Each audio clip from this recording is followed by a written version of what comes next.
Hi dear friends and subscribers, welcome once again to the Cricket Happening Show. And in this Cricket Happening Show, as I promised you, I am starting off with the preview of the ICC Champions Trophy 2013, which is going to kick off between the first curtain raiser is going to be between India versus South Africa. But I was a bit surprised there. The reason being, normally the defending champions are the ones who actually first play the first match.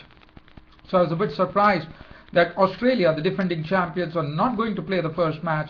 In fact, it's going to be between India versus South Africa. Well, there might be some reasons for that probably, but one wouldn't know. But probably I would have expected Australia to actually kick off the tournament with probably England, because England are the hosts of the tournament. So probably it should have been a match like a sort of a real curtain raiser between Australia and England. But I am a bit surprised that the ICC Champions Trophy 2013 is going to kick off between India versus South Africa. One wonders what is the thinking behind that, but this is my take on that.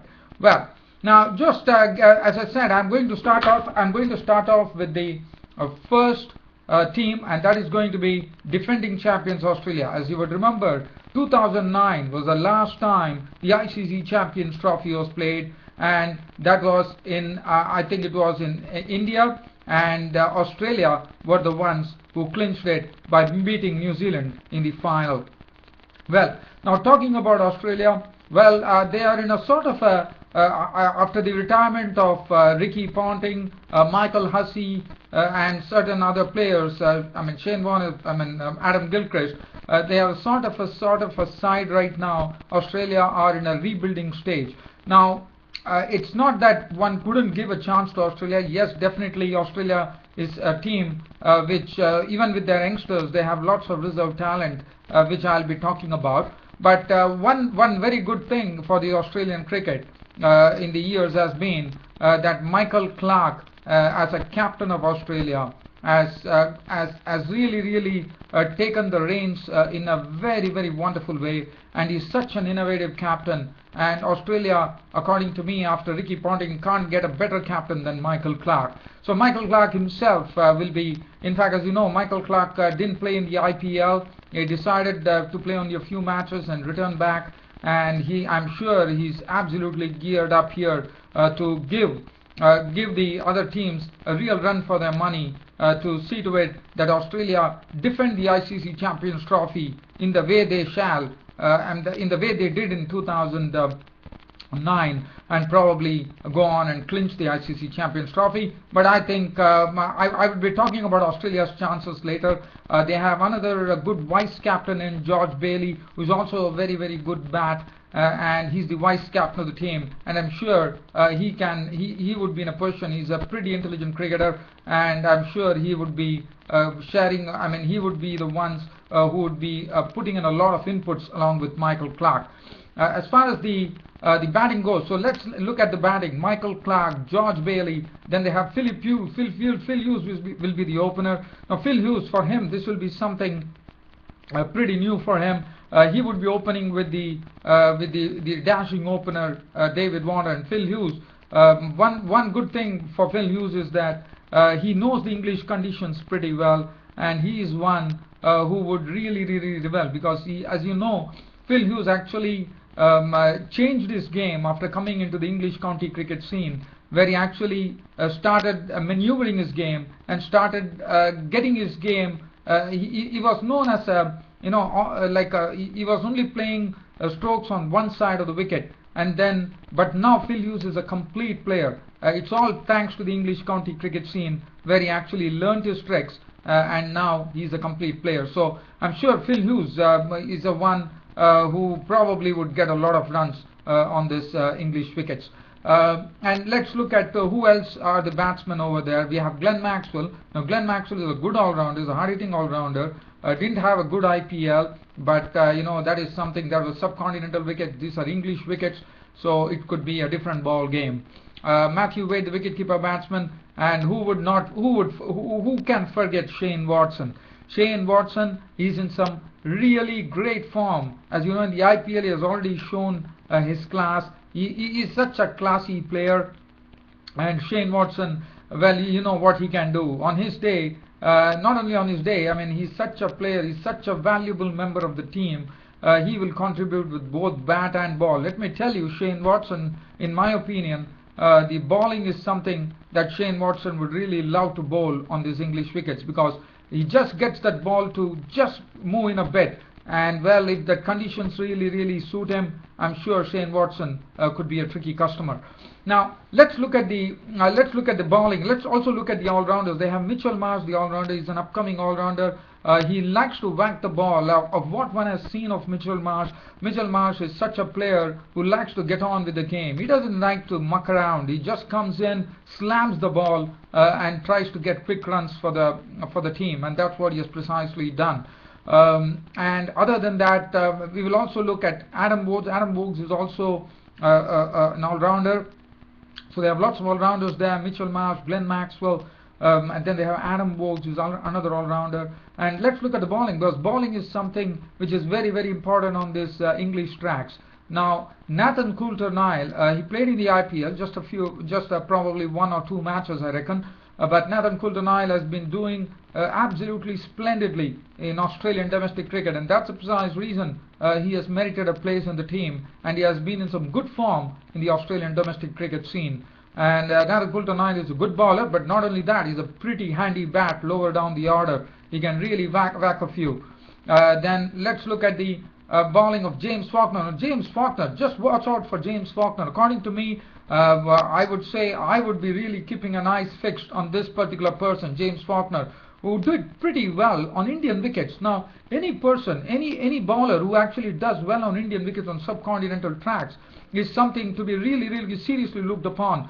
He had a bag of wickets there. He didn't come very well with the bat. He was promoted in the batting order, but let me tell you, he's also a good bat. But his bowling is the one you're going to watch, and I'm sure James Faulkner, with his style of bowling, he is going to be a very difficult customer, and I'm sure he's going to pick up a lot of wickets given his opportunity. He looks to be a complete bowler, James Faulkner.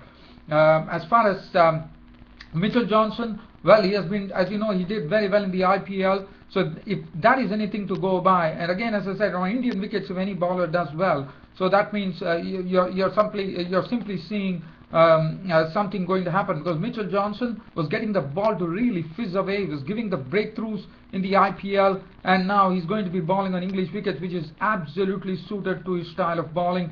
He not only has the swing, he also has the pace to actually really get the batsman in all sorts of problems. Clint McKay, well, he has been in and out of the Australian team, but let me tell you, he's a perfect one-day bowler. As you know, he was named as the best one-day bowler in Australia in the recent in 2012, I reckon. There was an award which was given to him, so I'm sure he would like to live up to that. And other than that, Mitchell Starc. Now Mitchell Starc is an upcoming bowler from Australia. He's one bowler who could be pretty handful, and I'm sure he's the one who would be starting off proceedings. He would be having that new cherry in his hand, and he would be the ones who will be probably sharing the new ball with Mitchell Johnson, in my opinion. So, but one has to wait and watch what Michael Clarke's plans are. But so Mitchell Starc is someone who's not in that, and he's a very good bat lower down the order. So he's a pretty useful guy for Australia. So, and Matthew Wade is the wicketkeeper batsman. So all in all, now as I said, I've just looked at this Australian outfit for the ICC Champions Trophy 2013. What I would really like to say here, that Australia are right now in a sort of a rebuilding stage. So I'm not saying that they are the ones. I wouldn't be in a position to really bluntly say that Australia will win the ICC Champions Trophy, but I'm sure they are going to put their best foot forward, and they would like to defend the ICC Champions because they are the defending champions, and that's the precise reason I have started off with Australia in this particular preview in this cricket happenings of Australia. I think Australia has a good chance. It all depends on how the batting comes through. One tends to get the feeling that the batting is something which is not. I wouldn't say it's not so strong, but as I said, I think that there needs to be a bit of more sharpening in this Australian batting lineup. if they are to really make a fist of it. And the bowling, I think, is pretty loaded. The bowling is absolutely looking great, I would say, with Mitchell Starc, Mitchell Johnson, Clint McKay, everybody. But I have a feeling that Australia might be finding it tough. I mean, I wouldn't really classify them saying that they would be in a position to win the ICC Champions Trophy. Well, if they win it, that would be great, because they would have successfully defended the ICC Champions Trophy.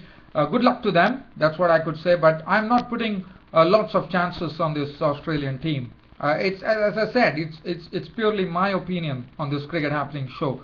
It's not influenced by anything. It's just my pure opinion on this Cricket Happening show.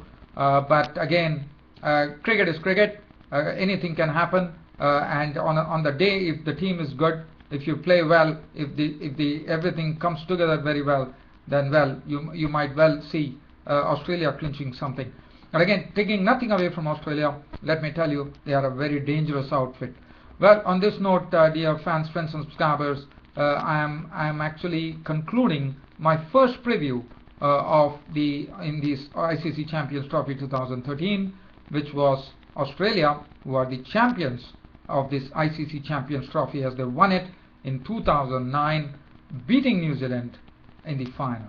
Well, but good luck to Australia in the ICC Champions Trophy to defend this particular trophy. Thanks for your company, and thanks for your continued cooperation to this Cricket Happening show. Your host Ram would like to sign off now. But as I said, keep your eyes tuned on Cricket Happenings. There's more coming. This was Australia. The next team is going to be New Zealand. According to me, they are the dark horses of the tournament. So I'm coming up with that. So keep your eyes tuned and be patient. Your next team preview is coming up, and that is going to be New Zealand. Until then, be patient. Thank you.